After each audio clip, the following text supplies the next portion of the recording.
தூத்துக்குடி நகரே திருமண்டலம் நாகலாபுரம் தேகைய 10th கால தியானம்.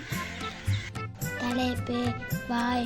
அவருடைய வாயிலிருந்து புறப்பட்ட கிருபை உள்ள வார்த்தைகளை குறித்து ஆச்சரியப்பட்டு லூக்கா 4:22.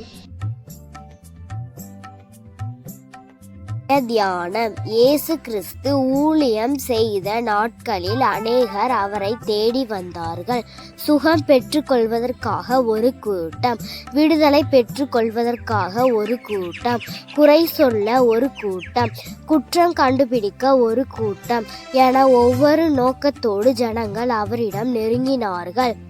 இவர்களின் நடுவில் தேவ வசனத்தை கேட்கும்படி அவரிடத்தில் நெருங்கின ஒரு கூட்டமும் இருந்தது. லூக்கா 5:1. அவருடைய வசனங்களில் வல்லமையும் அதிகாரமும் இருந்தது. அவருடைய வார்த்தைகளில் சுகமும் பலனும் இருந்தது. அடிமைத்தனத்தில் இருந்த அநேகருக்கு விடுதலையும் கொடுத்தது. அவருடைய அன்பின் வார்த்தைகள். எல்லாவற்றிற்கும் மேலாக அவருடைய வார்த்தையில் கிருபை இருந்தது. இன்றும் கிருபையுள்ள அவருடைய வார்த்தைகள் கோடிக்கணக்கான மக்களின் மனக்காயங்களை ஆற்றிக் கொண்டிருக்கிறது. ஆமேன்.